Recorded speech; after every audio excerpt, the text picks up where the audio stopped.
Before we begin, is there anything that needs to be shared that will help you be in dignity, present, in your creative capacity, your creative genius, and with your boundaries?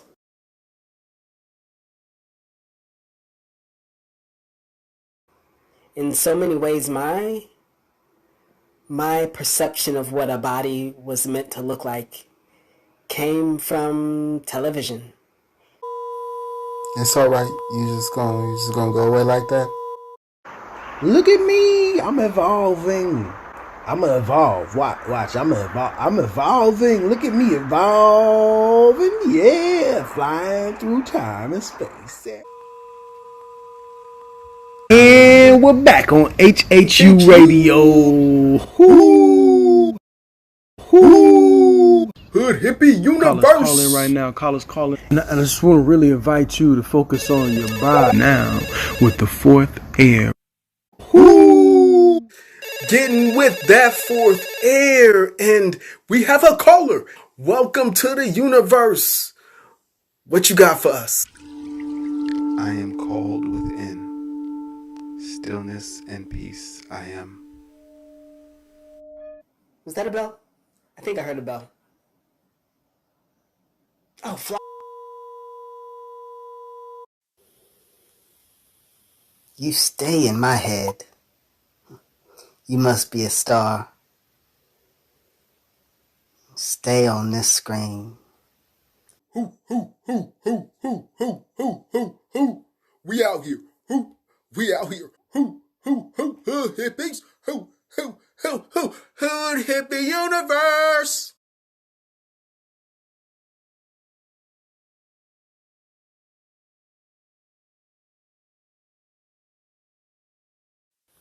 I sat in my treehouse today and meditated for a while. We are called to find what is now, to really look within, maybe meditate a little bit, find your breath, find that sensation, that somatic intelligence, find now in your body. While I've been in my treehouse, my meditation has really brought focus to the places where I'm tired, the places where I feel exhausted,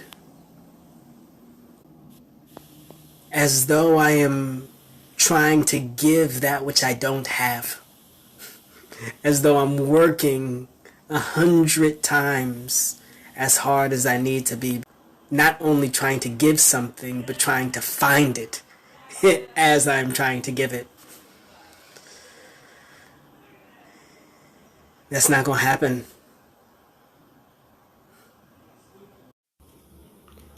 Often my meditation practice becomes a way for me to resource, access dignity.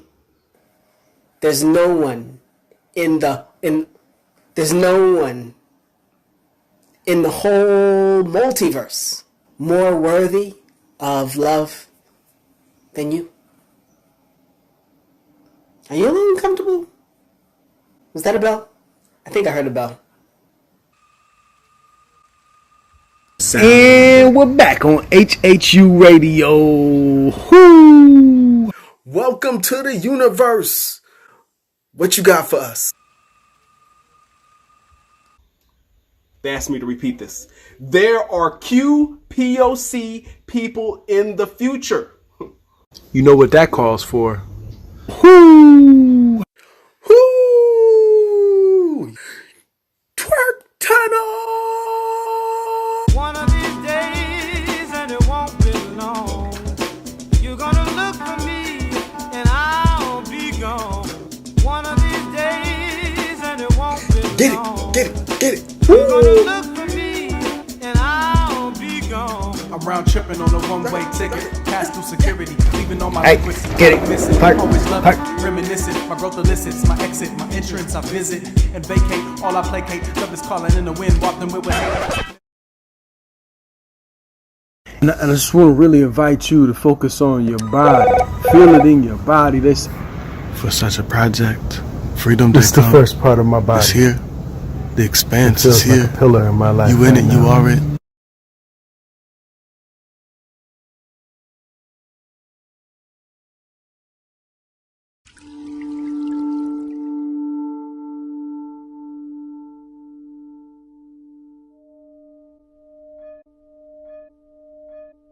Coronavirus, coronavirus. No se toquen la cara, evítenlo, amigos. Coronavirus, coronavirus. Usan desinfectante, ese es muy efectivo.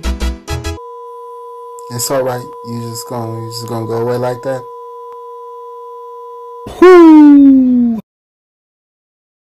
Simply take 4 breaths and move on to something in your present moment.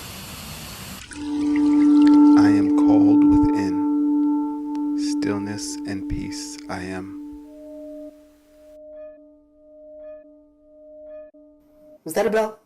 I think I heard a bell. Peace, y'all.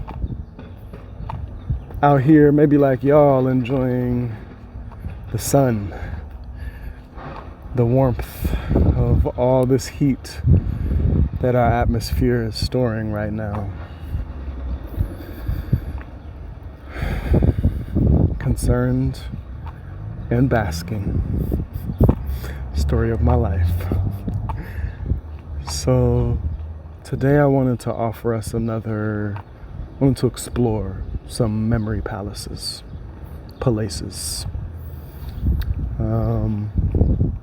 Wanted us to think about the victim, hero, villain triangle. Some people call it the drama triangle, or the unhealthy conflict triangle. People have different names for it. This paradigm as a place, as a memory place, punitive justice, one right truth, righting the wrongs and the ways that those live in our ancestries, right? How does that live in your personal ancestry? How did your family engage with villain, victim, hero? How often was that the paradigm that you were in your family when there was conflict? And like your immediate family, and thinking about where you come from, who you come from, and their cultures and how they got down with that and what you know about all that, right? So in this paradigm, when there is conflict, when there are needs that are not being met, when there is a problem, there is the person or the thing to blame for this conflict. There is the person who is not to blame, who is, unless we're doing victim blaming, who is like the one who is impacted, right? We're not thinking about the villain, the person who is to blame, who is causing the harm, the impact, the conflict, as also being harmed in this paradigm. There's the one who's wrong, there's the one who's being hurt by that wrong, and then there's the hero, the one who shows up to fix it, to punish or destroy or cast out or convince and transform the villain and save the victim. Right, so there's the victim without any agency, and there's the villain and the hero battling each other with agency. And we want, in this paradigm, the hero to triumph with their agency, dominate, power over the villain. So there's hierarchical power, there's like I against I, there is like right and wrong, there is powerlessness that needs somebody else or something else to come and fix it. There is a kind of purity assigned to the victim oftentimes in this, of like, we often in these things, I mean, this is really simplified, right? In the way that this works in the world, often we blame the victim, and often we think the villain is the hero. So there's a way that we kind of dance in a complexity in the different iterations of the roles and what is assigned, the values and judgments that are assigned to those roles. But there's an inherent polarization, opposition, dominance-based, and like not a shared power, and not the desire for there to be a shared power, right? So I want you to take some time to sit with any conflict you're in right now. And this can be internally with yourself, right? How do we villainize ourselves? How do we victimize ourselves? How do we make ourselves heroes? Even within ourselves, even within meeting our own needs and taking responsibility for ourselves, we can be in this paradigm. And if there's a way that you're in conflict with others or with another, how are you in this paradigm? Or how is this paradigm showing up? And in your engagement with the world and with trying to understand and meet the needs of the world, how are you in this paradigm? And how's it working? What's it look like? How's it playing out? What are the actions? What are the stories? What's the positionality? What roles do you assign to yourself and to others? Victim, villain, hero. Are there any other roles that you see that feel like they operate in this paradigm? What is your relationship? And spend some time finding some detail about how it shows up and how it's working. You know, like sometimes this is a way to get us to take action. Sometimes this is a way to get us to create boundaries. Sometimes this is a way to identify suffering and the need for it to change. Sometimes it's a way about identifying a need, identifying a source of harm, of impact that is harmful to us, right? So what's valuable about this? What is it doing? What needs is it meeting? Why are we employing this? And how's it working? What are the costs? What are the limits? What are the effects of applying this particular place, of existing in this logic, of living in this world where there is victim, hero, and villain, where there is conflict? And I also invite you to get curious about like where there's not conflict. Is there any way that you exist in this? And how does it affect your perception of possibility when there is not necessarily conflict, but when you're preparing for conflict, or when you're setting up your relationships, or when you're locating yourself in the world? So just spend some time sitting in that place, in that palace, and see what it's like for you and how it lives in yourself and in this world.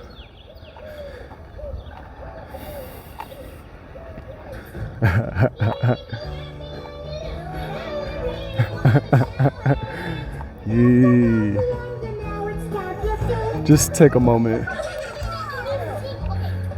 We got a family swimming in a pool, in a little like Dunkin' pool right there. Oh, we already passed it.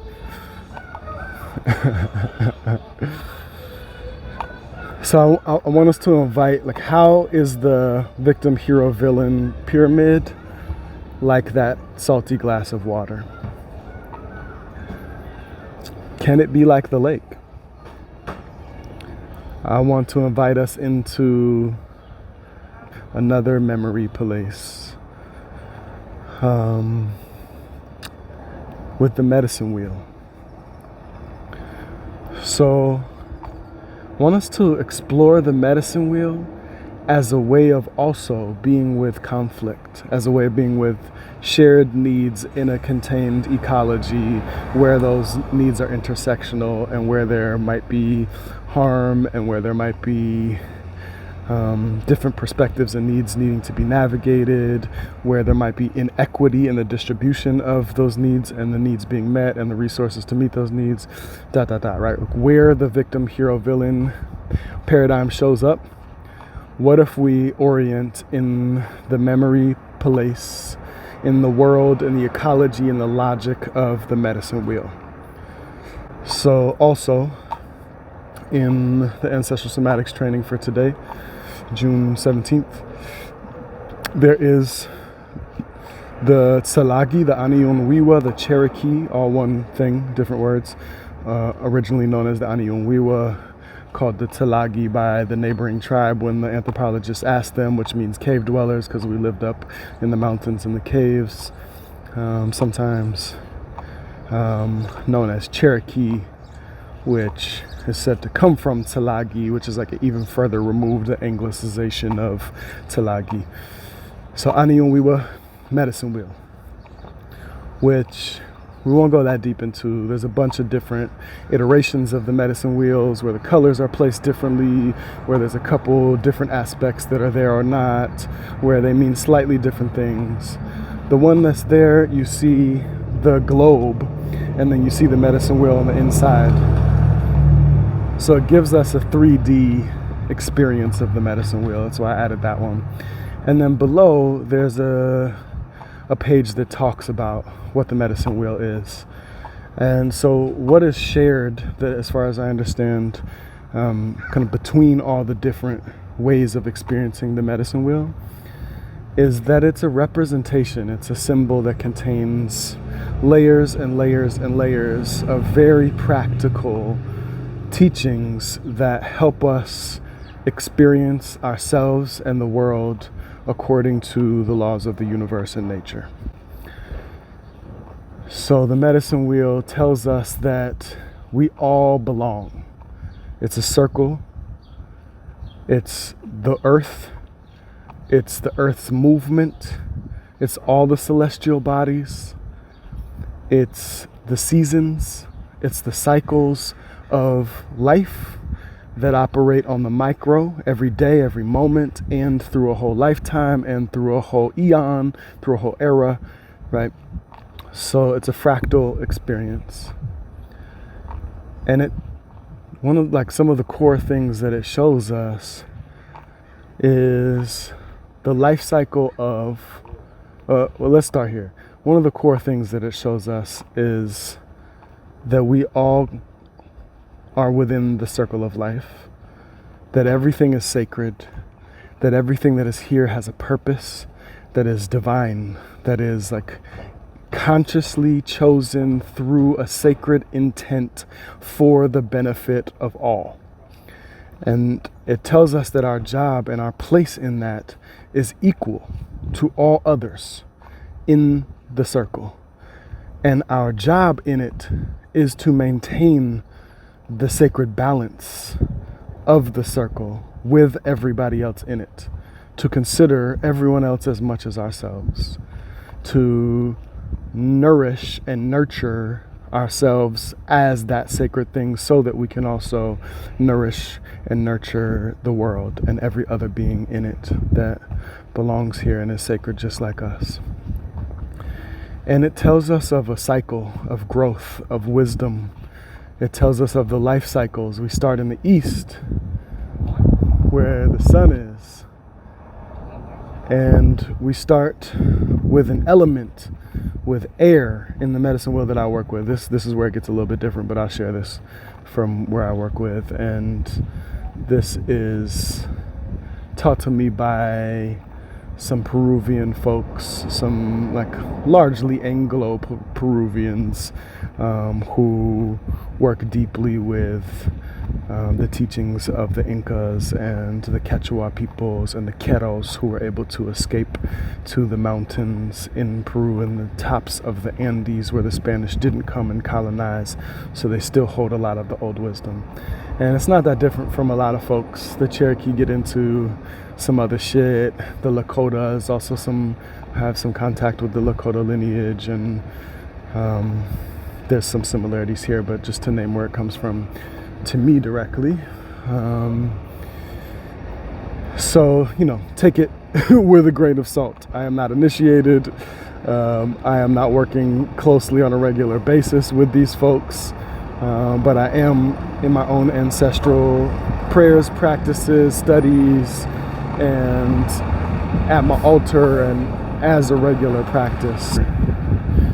So also this medicine wheel, this circle, is broken into 4.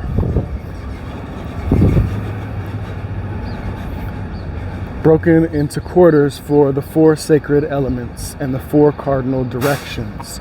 So it helps us locate ourselves, and it helps us understand what we are. We are all made up of these 4.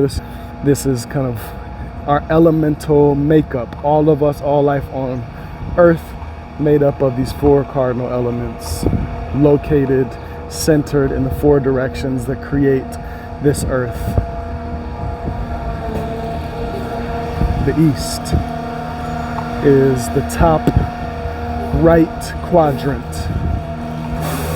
The East is connected to air, the sunrise, the first breath, connected to beginnings, new life. That's the beginning of the day. That's the birth of your life. That's a new birth and a new stage in your life.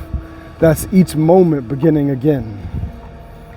And that's the breath, connected to breath, the inhale, first breath of life. And there are also plants and animals that are associated with each direction. And so we connect ourselves, and that varies depending on where you are, because it's their sacred medicines. And so it's also this way of locating kind of your helpers, locating who's got your back for what stage, for what element, for what kind of like energy vibe. And so there's like all these things built in that help you locate yourself and help you know what's happening and help you understand who to ask.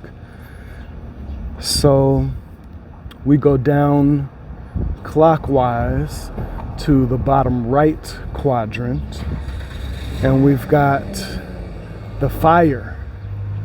We've got kind of youth, passion, like after new beginning, now you are living it.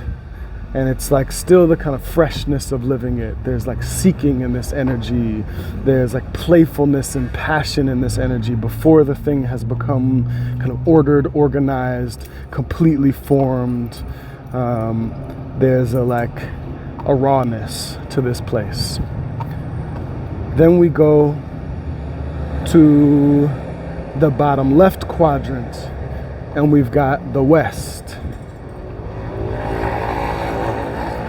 And we've got the water in the West.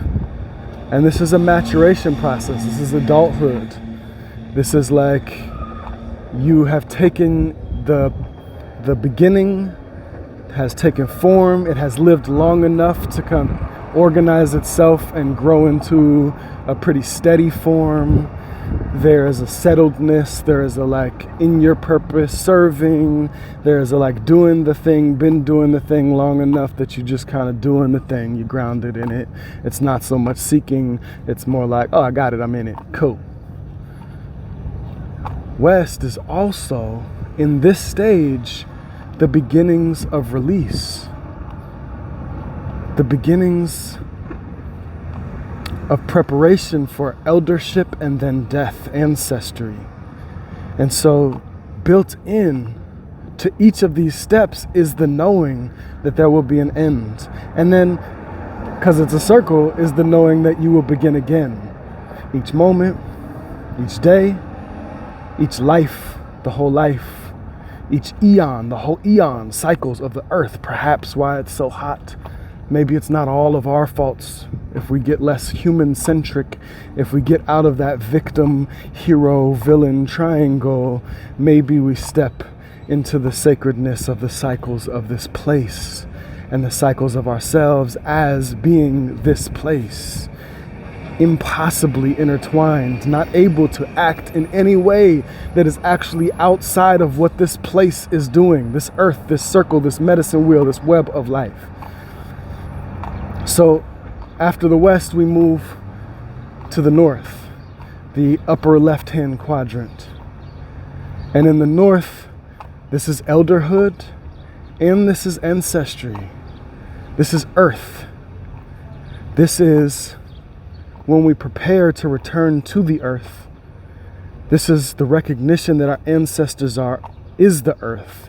are in the earth, are what come out of the earth, and everything the earth gives is an ancestral gift, is an ancestral being, an entity that has had a life before, that has gone through the cycle of the north and into death and into rest and into kind of disform, transform, and then taken life again.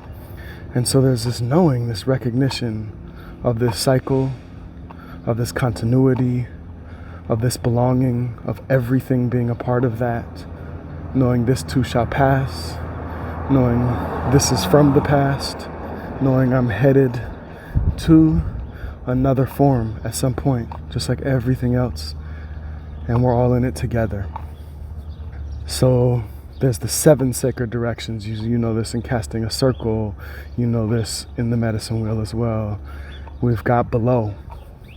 So there's the element of the earth in the north, and then there's also below, and that's more about a locating process. Like we are standing on the earth, not so much the element of earth, but the physical earth underneath us.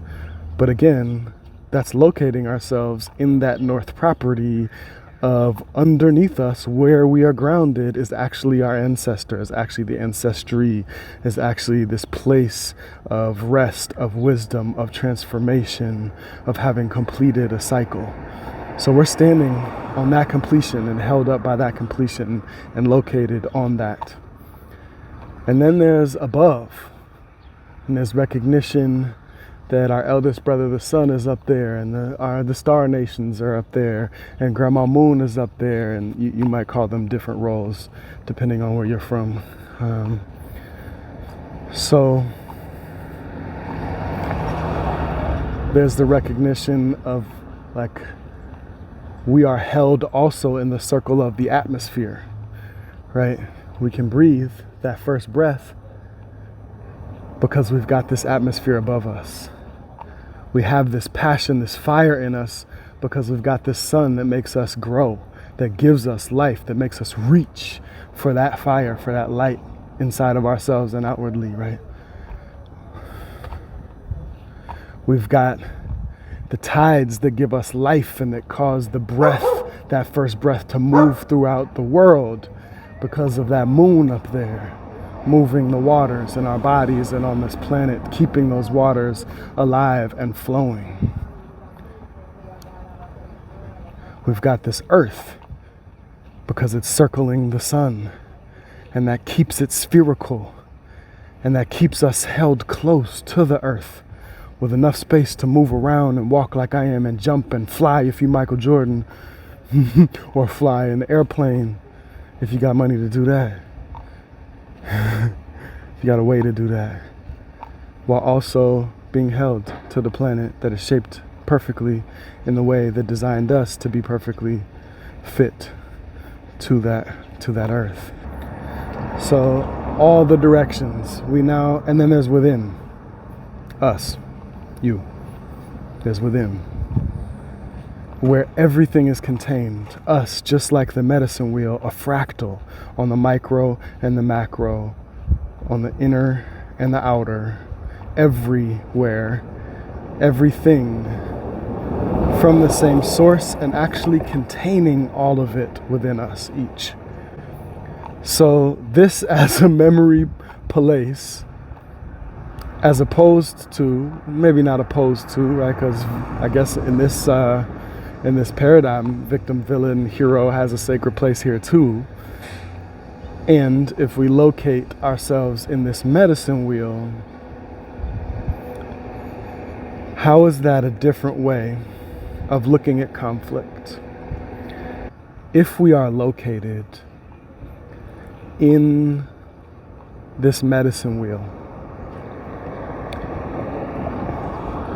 what's that like, first of all?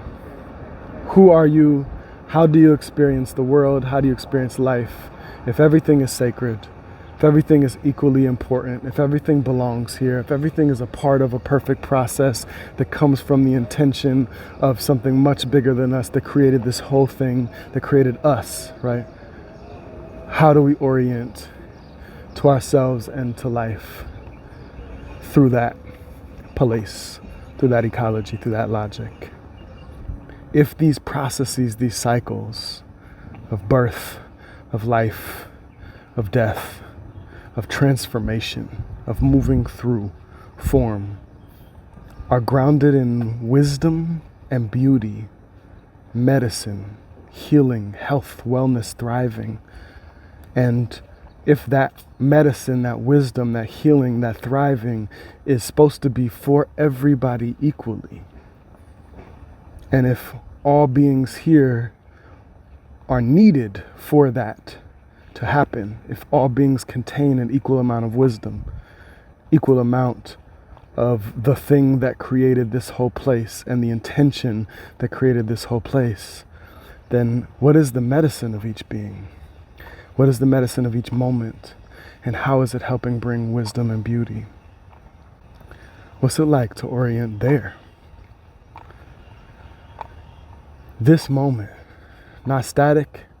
We're not looking for the end of the American dream where we don't have to work no more, where we're done, where we got all we need and we could just wield dominant power.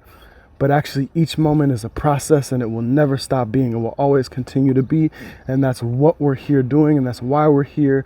And that process is what helps bring all the wisdom and beauty and medicine needed forward. We'll select to orient there.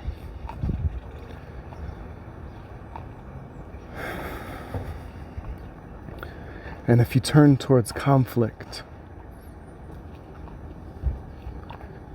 and you look at conflict through that place, that ecology, that logic, what's that like? So again, I invite you to do the same thing.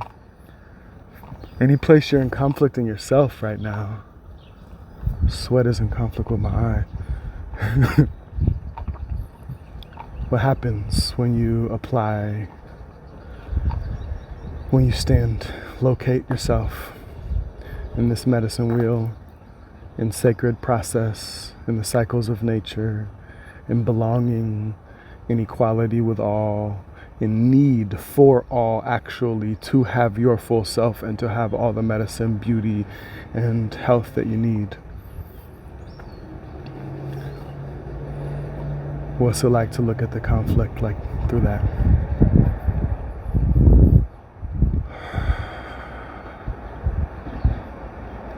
What happens when you turn towards what has been being experienced as victim, as villain, as hero? Who do they become? How do you see them differently? How do you interact with them differently if they are located within this medicine wheel paradigm?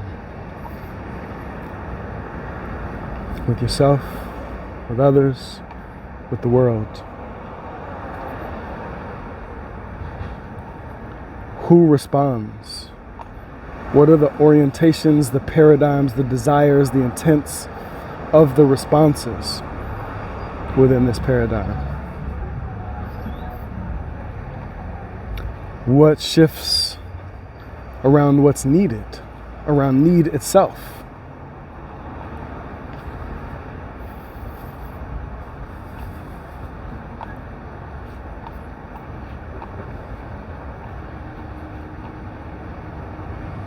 What happens when you let it also be a somatic experience? When you breathe in that element, the air, and that lets you begin again.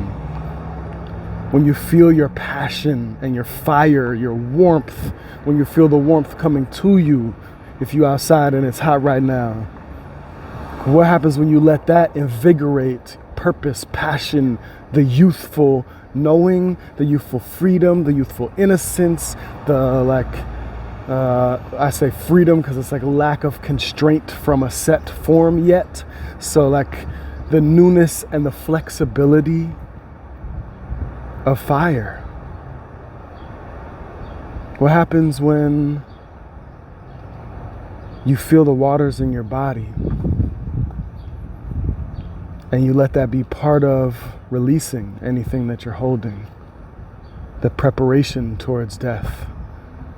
You let those waters be nourishment, be a constant cycle that is grounded. that is set. Even in, that's a really interesting place. So like in the West, we've got the water, which in some ways is the most transforming fluid element of the four that we see here as water, as vapor, as ice. What's it like for you to ground in the forms in your life that are grounded, or to seek where you are seeking stability of form through the element of water, which is always transforming and moving through this water table? What does that shift? What's it like to feel the earth of your body as wisdom, as ancestral, as containing all that has come before? And in that process, at the cycle of elder ancestor, for that wisdom to be a wisdom that is walking a line between this world and the spirit world. What comes before, what comes after, what is beyond. What happens when you feel your feet and you feel the earth holding you up? That which you grew up out of, that which grows up out of it grew you and those who grew you. What's it like to feel the celestial bodies governing and making all this possible, including the earth as a celestial body? And what's it like to orient yourself, all of that, inside your own center? Where does center exist for you? It can be a feeling, it can be an idea, it can be an actual place in your body, it can be your whole body, it can be something else. What is it? And what's it like to orient yourself somatically and with that which you are in relationship with as forms of nature, as you are experiencing and turning towards conflict? What happens then? Spend some time with this medicine wheel as a memory place to locate yourself in general, and then specifically with conflict, and specifically as a place, as a lake, to hold the glass of the victim, villain, hero pyramid. So not needing to cast out that pyramid that is very alive in this world right now, but allowing that to be the salt to the lake, which can hold it without becoming undrinkable. How can that medicine wheel hold you and all things where there is need, and where there's an intersection of a spectrum of needs, and where those needs might seem to be in conflict with each other?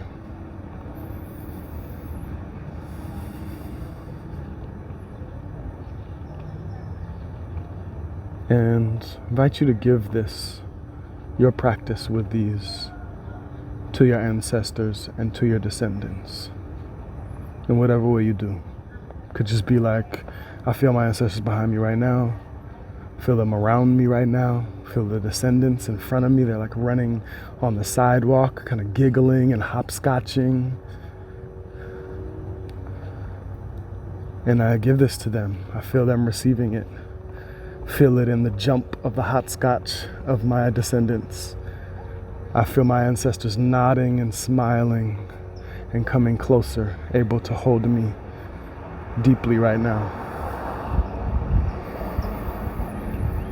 And I just say in myself, this is yours. Thank you for bringing it. And that includes myself as an ancestor, as an ancestral body, as a descendant. Yee! Was that a bell? I think I heard a bell.